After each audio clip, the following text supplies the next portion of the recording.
Sorry sir, మీ father ఇక లేరు. Sir, మీ నాన్నగారు మీ పేరు మీద 5 లక్షలు పాలసీ తీసుకున్నారు, కలెక్ట్ చేసుకోండి.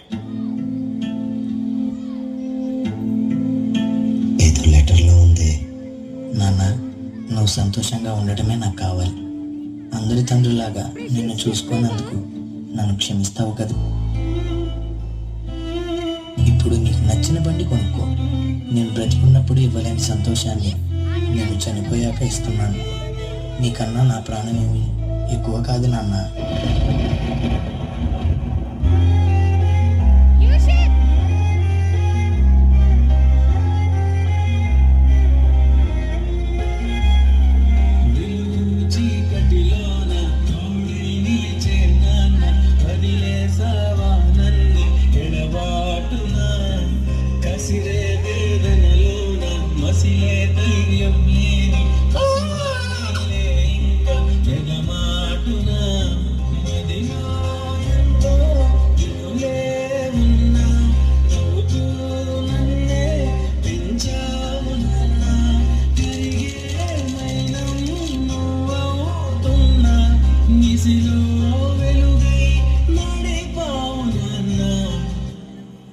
అరే, నీకు మీ అమ్మ అంటే ఇష్టమా, నానంటే ఇష్టమా? నాకు అమ్మే ఇష్టం రా. ఎందుకంటే 9 నెలలు మోసి జన్మనిచ్చింది. అందుకే నాన్నకంటే కొంచెం అమ్మ ఎక్కువ ఇష్టం.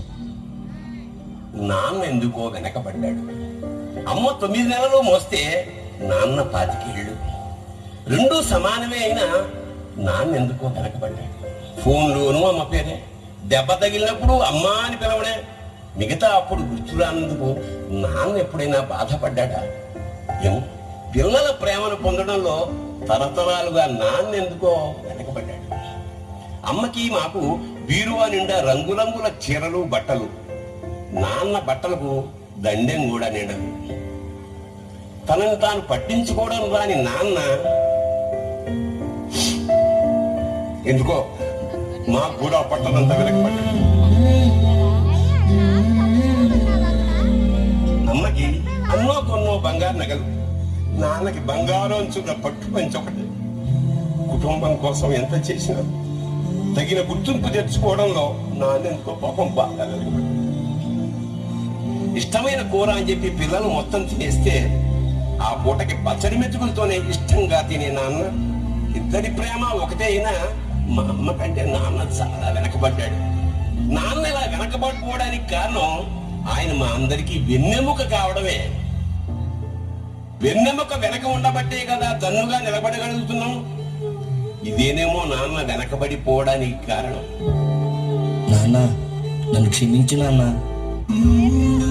కరుణిస్తే కను తెరిచాను, నడిపిస్తే నే నడిచాను, చూపిస్తే జగమెరిగాను.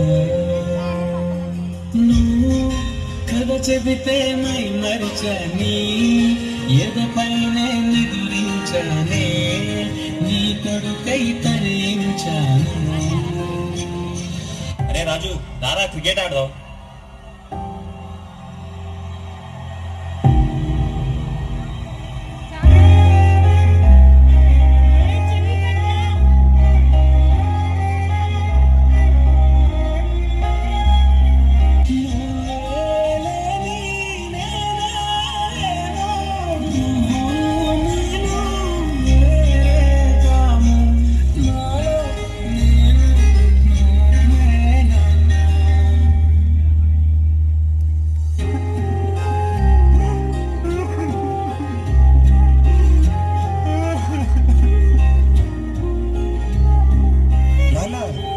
తప్పు చేశాను నాన్న, మళ్ళీ రానన్నా.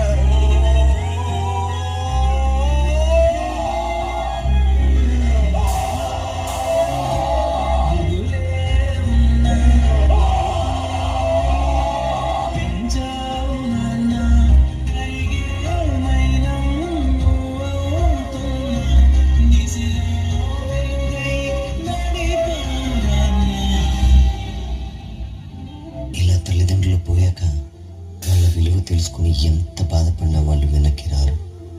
కాబట్టి తల్లిదండ్రులు ఉన్నప్పుడే వాళ్ళ విలువను తెలుసుకొని వాళ్ళని ఎంతో ప్రేమగా చూసుకోండి.